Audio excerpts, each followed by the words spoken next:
Hello बच्चों, कैसे हैं आप लोग। काफ़ी डिमांड आ रही थी कि मैं ट्रिग्नोमेट्री फिर से पढ़ा दूं एक बार। तो पहले भी शुरुआत में एकदम हमने ट्रिग्नोमेट्री के कुछ वीडियो बनाए थे, बट बहुत शॉर्ट में था। तो हम इसका पूरा डिटेल लेके चलेंगे और आज से फिर से ट्रिग्नोमेट्री स्टार्ट कर रहे हैं।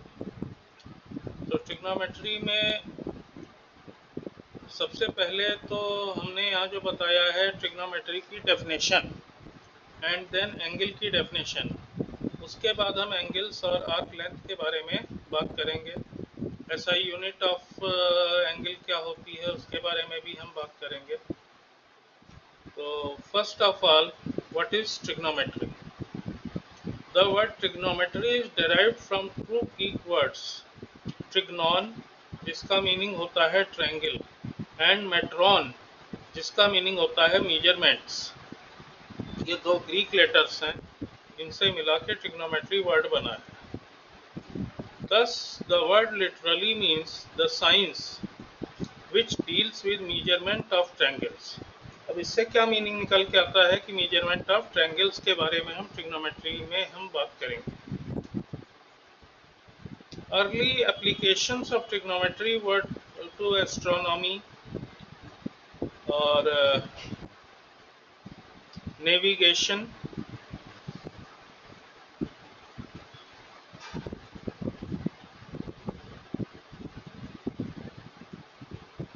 इंजीनियरिंग एंड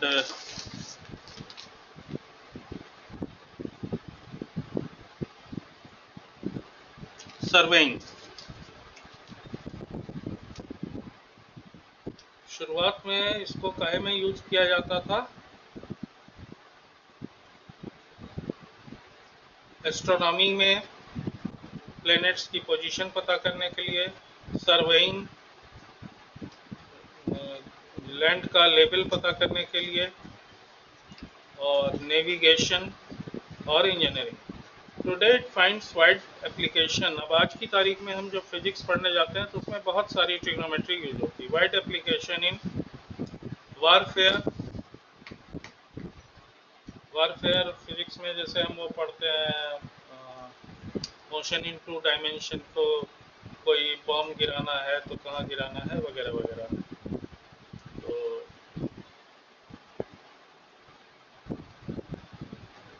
प्रोजेक्टाइल मोशन जिसे कहते हैं, तो वहाँ भी ट्रिग्नोमेट्री यूज होती है। साउंड में भी ट्रिग्नोमेट्री यूज होती है। साउंड वेव्स की इक्वेशन बनाते टाइम, लाइट वेव्स की इक्वेशन में भी ट्रिग्नोमेट्री यूज होती है।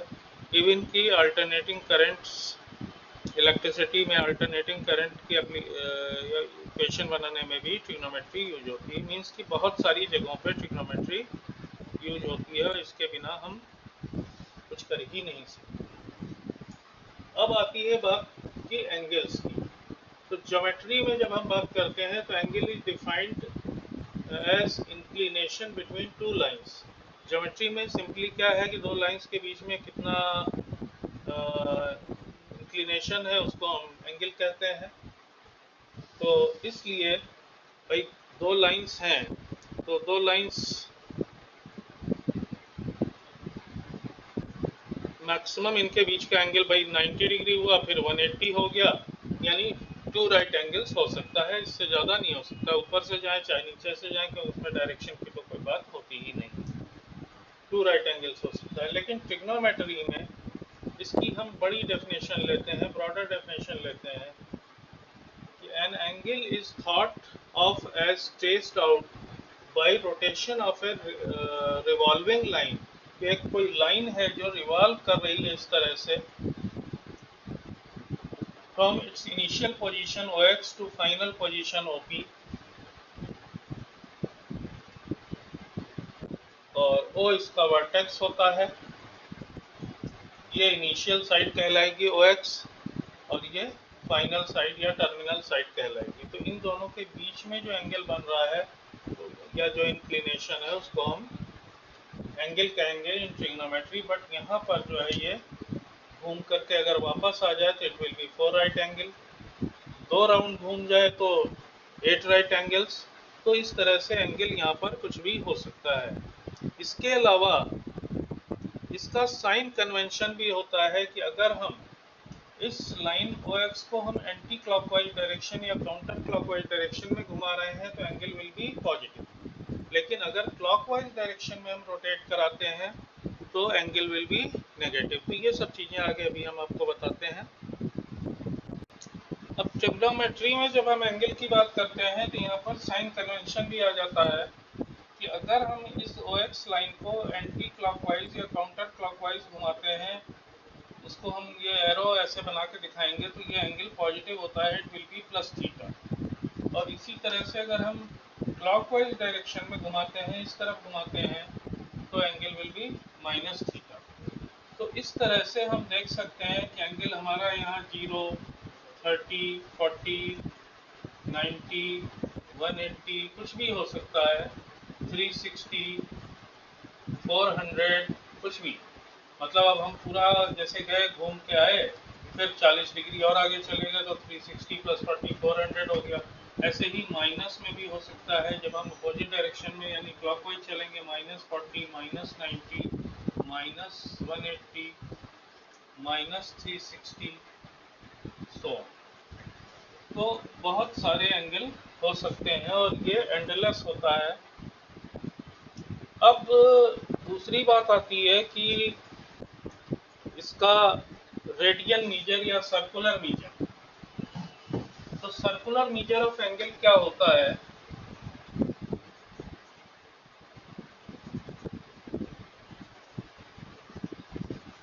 ऑफ एंगल, इसकी यूनिट होती है रेडियन। और इसको हम कैसे डिफाइन करते हैं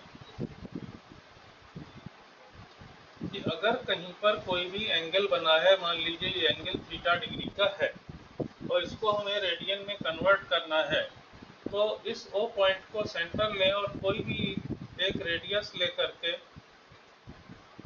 और हम इसके चारों तरफ ऐसे एक सर्किल ड्रॉ करें। तो इस सर्किल की सरकमफेरेंस पे कुछ आर्क ये कटेगा L। आर्क की लेंथ हम कह सकते हैं L है और रेडियस इसकी क्या है, R है। तो थीटा डिग्री जो है ये किसके बराबर होगा, L अपॉन R, मतलब arc upon radius, L upon R radians. या वर्ड्स में हम बोलें तो हम कह सकते हैं it will be R upon radius. अब अगर ये लाइन पूरा घूम करके वापस यहाँ पर आ जाती है, ए पॉइंट पर आ जाती है, मान लीजिए ए पॉइंट है, पूरा राउंड लगाती है और इस तरह से घूम करके वापस यहाँ आ जाती है, तो यहाँ पर एंगल कितना बनेगा, 360 डिग्रीज का बनेगा। तो 360 डिग्री के लिए आर्क लेंथ क्या होगी, पूरी सरकमफेरेंस हो जाएगी। तो इससे हम रिलेशन बना सकते हैं 360 डिग्री में आर्क लेंथ क्या हो गई, सरकमफेरेंस अपॉन रेडियस। जैसे कि ये तो आप सबको पता ही होगा कि सरकमफेरेंस सर्किल की क्या होती है, 2 पाई r होती है। तो it will B 2 pi r upon radius r हो गई, r से r कैंसिल हो गया, तो इसलिए 360 डिग्री किसके इक्वल हो गया, 2 पाई रेडियंस के इक्वल हो गया। या पाई रेडियंस 2 से दोनों तरफ डिवाइड कर दें तो वो हो जाएगा 180 डिग्री। तो इस तरह से जब हमें किसी एंगल को जो डिग्री में है रेडियन में कन्वर्ट करना है तो वो भी हम इसकी मदद से कर सकते हैं, और रेडियन में है उसको डिग्री में कन्वर्ट करना है वो भी हम इसकी मदद से कर सकते हैं। कैसे कर सकते हैं कि पाई रेडियन 180 डिग्री है, तो इसलिए since pi radian equals to 180 degree, तो इसलिए 1 रेडियन क्या हो जाएगा, 180 अपॉन पाई डिग्री। हाँ, अब यहाँ पर ये नहीं कंफ्यूज होना कि पाई की वैल्यू हम 180 रखते हैं। पाई की वैल्यू 22/7 ही होती है, या 3.14 होती है, या 22/7 होती है। तो ये गलती कभी भी नहीं करनी है कि पाई की जगह हम 180 रख दें। तो अगर 1 रेडियन 180 अपॉन पाई हो गया तो इसलिए x रेडियन क्या हो जाएगा, 180 180 upon pi into x degree. तो अब जैसे मान लीजिए हमको पाई/4 रेडियन दिया है, तो वो क्या हो जाएगा 180 अपॉन पाई इंटू पाई/4। पाई से पाई कैंसिल हो गया, 4 से इसको डिवाइड करेंगे तो आ जाएगा 45 डिग्री। तो इस तरह से हम डिग्री में रेडियन को कन्वर्ट कर सकते हैं। इसी का उल्टा कि अगर हमें डिग्री को रेडियन में कन्वर्ट करना है तब क्या होगा कि 180 degrees equals to pi radian. तो 1 डिग्री क्या हो जाएगा, पाई अपॉन 180 रेडियन हो गया। तो इसलिए अगर थीटा डिग्री है तो पाई अपॉन 180 इंटू थीटा, ये रेडियन में इसकी वैल्यू हो जाएगी। या जैसे एग्जांपल के लिए हम लें कि मान लीजिए हमें 60 डिग्री को रेडियन में बदलना है, तो पाई अपॉन 180 इंटू 60 कर देंगे। 60 थीटा 180 होता है, तो इट विल बी पाई/3 रेडियंस।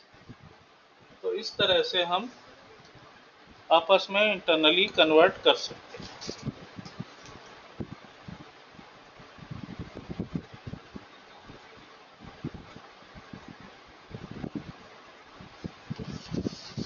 तो आज के लिए इतना ही। बाकी नेक्स्ट वीडियो में हम और आगे प्रोसीड करेंगे। आज हमने खाली बेसिक चीज़ें आपको बताई हैं कि आर्क लेंथ क्या है, आर्क क्या है, एंगल क्या है, दोनों आपस में किस तरह से रिलेटेड हैं।